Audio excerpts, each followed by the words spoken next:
Dear friends, welcome to the channel The Eastern Front. In the early 30s of the last century, German engineers, based on the experience of the First World War, put forward the idea of the need to create a universal machine gun that could be used as a light machine gun at the platoon level and as heavy machine gun at the battalion level. The first machine gun of such kind was developed by a German company, Rheinmetall. The MG-34 was adopted by the German army in 1934. It was installed on ships, planes, tanks and other armored vehicles and was also used as a light machine gun. The weapon turned out to be truly revolutionary and universal.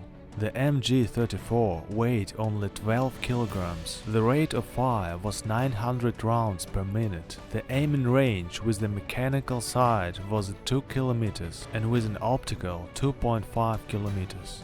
The machine gun was equipped with the bipods and could be installed on the various mounts and an anti-aircraft tripod of firing at aircraft at an altitude of up to 1 kilometer.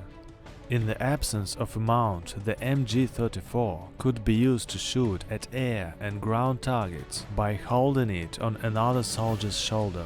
The machine gun used cartridges from a flexible metal bell for 50 or 250 rounds, which could be connected to each other, and it was possible to use the belt both from the right and from the left side.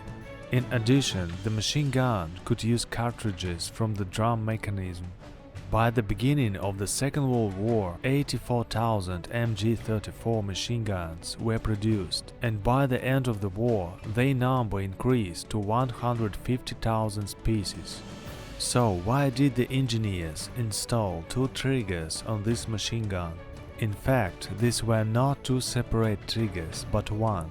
The MG-34 trigger mechanism provided for the possibility of firing both burst and a single shots. When the upper part of the trigger was pressed, a single shot was fired. When the lower part was pressed, automatic fire was conducted. But what is the use of a single-shot mode on a machine gun? You might think that a single MG-34 shot was needed for a sniper shooting using an optical sight, but this is not the case. A single-shot mode was needed to aim weapons at a dedicated sector of fire, not to attract the attention of the enemy. A single shot from this machine gun sounded almost the same as a shot from a conventional rifle, so it was impossible to guess that a camouflaged machine gun or several machine guns were installed in this area of defense before the start of automatic fire. After the end of the Second World War, this machine gun was in service with dozens of armies of the world for a long time. Dear friends, that's all for today. Here is one more interesting video about the trophy German weapon, which is like Soviets, and what Russians do with it nowadays. It was Tim and the Eastern Front channel. I wish you peace and health. See you.